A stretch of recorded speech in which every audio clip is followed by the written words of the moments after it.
आरंभ में परमेश्वर ने पृथ्वी और इसके सारे पेड़ पौधों, पशुओं, पक्षियों और समुद्र में रहने वाले प्राणियों की रचना की।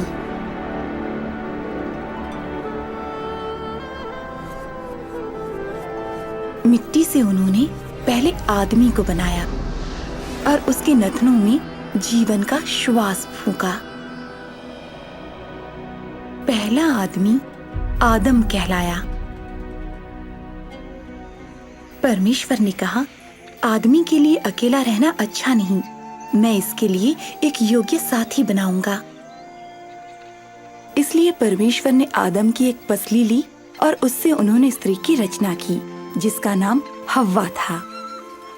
उसे सिर से नहीं बनाया कि वो उस पर शासन, पैर से नहीं बनाया कि वो उसके द्वारा रौंदी जाए, उसकी बगल में से, ताकि उसे सुरक्षा मिले, और दिल के पास से, ताकि उसे प्यार मिले। प्रेम के परमेश्वर ने पुरुष और स्त्री को परमेश्वर के चरित्र को प्रकट करने के लिए और उनके साथ मिलजुल कर रहने के लिए बनाया। उन्होंने उन्हें अपनी सारी सृष्टि पर शासन करने का अधिकार दिया। आदम और हव्वा परमेश्वर की उपस्थिति में एक सुंदर बगीचे में रहते थे, जिसे परमेश्वर ने उनके लिए बनाया था।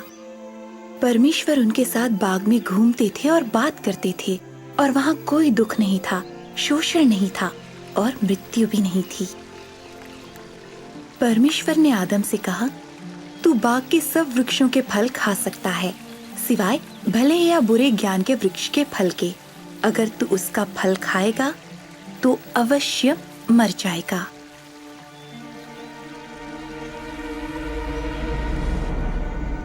लेकिन एक दिन शैतान ने हव्वा को बहकाया।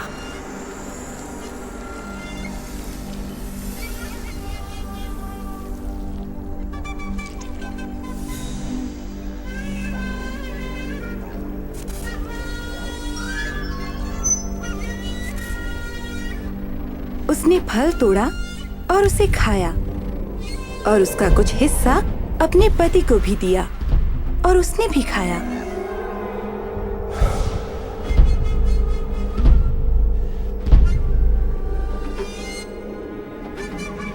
आदम और हव्वा के आज्ञा तोड़ने के शर्मनाक काम से बगीचे की शांति भंग हो गई। स्त्री पुरुष के बीच का मेल और परमेश्वर और उनके बीच का मेल भी खत्म हो गया।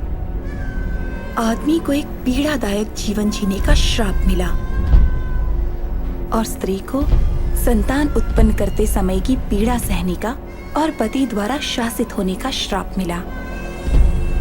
लेकिन परमेश्वर ने एक वादा भी किया कि एक दिन स्त्री का वंश, उसकी अपनी संतान, सर्प का सिर कुचलेगी। पवित्र शास्त्र में दयालु परमेश्वर अपनी सृष्टि के साथ अपना मेल और आदर फिर से स्थापित करने की योजना के बारे में बताते हैं।